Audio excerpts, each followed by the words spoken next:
नमस्कार दोस्तों, आज आपका एक बार फिर से स्वागत है हमारे YouTube चैनल पर। ऐसी ही और जानकारी प्राप्त करने के लिए हमारे चैनल को सब्सक्राइब करते रहिएगा। हनुमान चालीसा पढ़ते वक्त भूल कर भी न करें ये 15 गलतियां। भगवान श्री कृष्ण के परम भक्त कहे जाने वाले संकट मोचन हनुमान घर घर में पूजे जाते हैं। बल और बुद्धि का आशीर्वाद देने वाले बजरंगबली की संकट में रक्षा करते हैं। भक्त हनुमान चालीसा और बजरंगबली का पाठ करके हनुमान जी की आराधना करते हैं। यूं तो हनुमान चालीसा मंगलवार और शनिवार को पढ़ी जाती है, लेकिन कुछ भक्त रोज हनुमान चालीसा का पाठ करते हैं। कहा जाता है कि हनुमान चालीसा का पाठ करने से संकट दूर होते हैं और साधक भय मुक्त होता है। इसके साथ साथ जातक पर बजरंगबली की कृपा बनी रहती है। इतना ही नहीं, हनुमान चालीसा का पाठ करने वाले पर भगवान राम और शिव पार्वती की भी कृपा बरसती है। लेकिन कम ही लोग जानते हैं कि हनुमान चालीसा का पाठ करने के भी कुछ खास नियम है।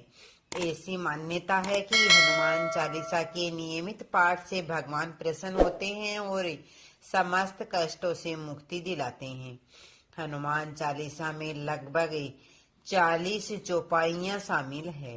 ऐसी मान्यता है कि यदि कोई व्यक्ति हनुमान चालीसा का पाठ करते समय सभी नियमों का पालन नहीं करता है तो उसे पूजा का पूर्ण फल नहीं मिल पाता है। अगर आप भी हनुमान चालीसा का पाठ करते हैं तो इन गलतियों को नजरअंदाज नहीं करना चाहिए। लेकिन अगर आप लोग भी चाहते हैं कि भगवान हनुमान जी का आशीर्वाद आप लोगों पर हमेशा बना रहे तो इस वीडियो को एक लाइक करके हमारे चैनल को सब्सक्राइब करें और कमेंट बॉक्स में जय बजरंगबली जरूर लिखना। नंबर 1, किसी भी बीज की चौपाई से पाठ शुरू करना। ज्योतिषी मान्यताओं के अनुसार जब कोई व्यक्ति सही तरीके से हनुमान चालीसा का जाप करता है तो उसे बहुत लाभ होता है। वहीं आपको कभी भी चालीसा का पाठ बीच की किसी चौपाई से नहीं करना चाहिए। यदि आप हनुमान चालीसा पढ़ने जा रहे हैं तो इसे एक साथ पूरा क्रमबद्ध तरीके से पढ़कर ही उस स्थान से उठाना चाहिए। कभी भी बीच की चौपाई से पाठ शुरू न करें। कोई भी पाठ आप शुरू कर रहे हैं तो उसे सच्चे मन से करना चाहिए, अन्यथा पाठ करने का फल कभी नहीं मिलता है।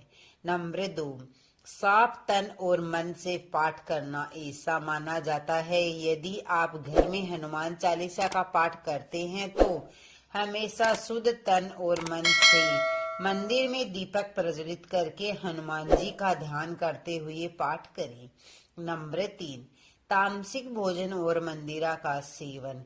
यदि आप हनुमान चालीसा का पाठ करते हैं तो सुनिश्चित करें कि आपको भूलकर भी तामसिक भोजन या मदिरा का सेवन नहीं करना चाहिए। ऐसा करने से आप हनुमान जी के क्रोध का पात्र बन सकते हैं। हनुमान जी बाल ब्रह्मचारी हैं और हमेशा तामसिक भोजन से दूर रहे, तभी आपको पूजा का पूर्ण फल प्राप्त होगा। नंबर 4, किसी से व्यर्थ का झगड़ा करना। यदि आप हनुमान चालीसा का पाठ करते हैं तो ध्यान रखें कि आपको भूल कर भी किसी निर्बल को सताना नहीं चाहिए और किसी से व्यर्थ में झगड़ा नहीं करना चाहिए। यदि आप भी हनुमान चालीसा का पाठ करते हैं तो ध्यान रखें कि आपको किसी का भी अपमान नहीं करना चाहिए और किसी के लिए भी अपशब्दों का प्रयोग नहीं करना चाहिए।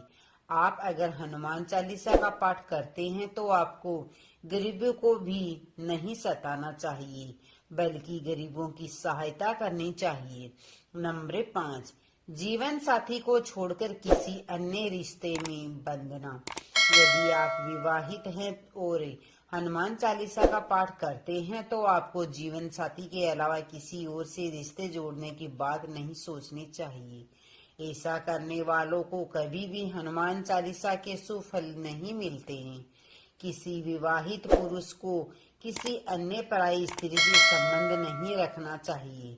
अगर कोई स्त्री भी नियमित रूप से हनुमान चालीसा का पाठ करती है तो उस स्त्री को भी अपने पति के अलावा किसी अन्य पुरुष से भी संबंध नहीं रखना चाहिए। अगर किसी व्यक्ति की शादी नहीं हुई हो तो उसे पराई स्त्री से दूर ही रहना चाहिए। यदि कोई व्यक्ति हनुमान चालीसा का पाठ करता है तो उसे इस बात का ध्यान जरूर रखना चाहिए। नंबर 6, गरीबों और जानवरों को सताना नहीं चाहिए। यदि आप घर की समृद्धि के लिए हनुमान चालीसा का पाठ करती है तो भूल कर भी किसी जानवर और गरीब को न सताएं। ऐसा करने से पूजा का फल नहीं मिल पाता है और घर में दुख बने रहते हैं। घर में नकारात्मक ऊर्जा का वास हो जाता है और घर से सुख समृद्धि हमेशा के लिए चली जाती है। नंबर 7, कोई अपराध न करे और झूठ न बोले। यदि आप हनुमान चालीसा का पाठ करते हैं तो आपको किसी भी प्रकार का अपराध नहीं करना चाहिए। आपको किसी के साथ छल कपट करने से भी बचना चाहिए और झूठ नहीं बोलना चाहिए। यदि आपके मन में किसी के प्रति छल कपट और द्वेष है तो इसे आपको पूजा का फल कभी भी नहीं मिलेगा। नंबर 8, हनुमान चालीसा पढ़ने में जल्दबाजी न करें। जब आप हनुमान चालीसा का पाठ करते हैं तब आपको कभी भी जल्दबाजी नहीं करनी चाहिए और कभी भी इसके किसी श्लोक का उच्चारण गलत तरीके से नहीं करना चाहिए। इसका पाठ हमेशा धैर्य पूर्वक करना चाहिए। नंबर 9, राम का नाम लिए बिना न करें शुरुआत। सभी इस बात से परिचित हैं कि हनुमान राम जी के परम भक्त हैं, इसलिए भगवान राम का नाम लिए बिना हनुमान चालीसा की शुरुआत न करें, वरना आप इसके फल से वंचित रह सकते हैं। नंबर 10, तन और मन रखे साफ। हनुमान जी और उनके इष्ट श्री राम के चित्र की स्थापना करें। इसके बाद उनके समक्ष जल से भरा पत्र रखें।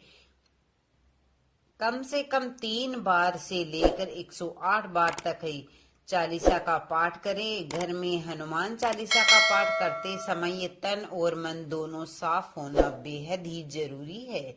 नंबर 11, मन में न लाए सुनिश्चित ख्याल। हनुमान चालीसा का पाठ करते समय मन किसी भी प्रकार का अनुचित ख्याल नहीं आना चाहिए। प्रयास करें कि चालीसा का पाठ करता समय रोज एक ही हो। विशेष दिशाओं में यात्रा तथा सोते समय भी चालीसा का पाठ कर सकते हैं।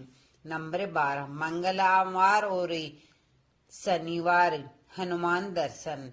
हनुमान चालीसा का पाठ पढ़ने वाले व्यक्ति को मंगलवार और शनिवार के दिन हनुमान जी के दर्शन करने चाहिए। यदि मंगलवार और शनिवार के दिन भगवान हनुमान के सामने घी का दीपक जलाए या फिर मंदिर जाकर हनुमान जी की प्रतिमा के सामने हनुमान चालीसा का पाठ करें, ऐसा करने से बड़े कष्ट बहुत ही जल्दी दूर होने लगते हैं। साथ ही साथ हनुमान जी की कृपा जरूर होने लगती है। यदि आप व्यक्ति काफी व्यस्त है तो उस व्यक्ति को मंगलवार या फिर शनिवार में से एक दिन मंदिर जरूर जाना चाहिए। नंबर 13, साफ सुथरी जगह पर आसन लगाकर बैठकर हनुमान चालीसा का पाठ करें।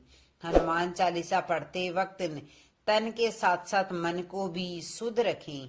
चालीसा का पाठ करते वक्त दिल और दिमाग में कोई भी नकारात्मक विचार नहीं आने देना चाहिए। हनुमान चालीसा का पाठ करने वाले लोगों को मांस मदिरा का सेवन नहीं करना चाहिए। ऐसा करने से शुभ फल नहीं मिलता है। नंबर 14, ज्योतिषी के अनुसार मंगलवार के दिन 3 बार पाठ करना बेहद ही शुभ माना जाता है।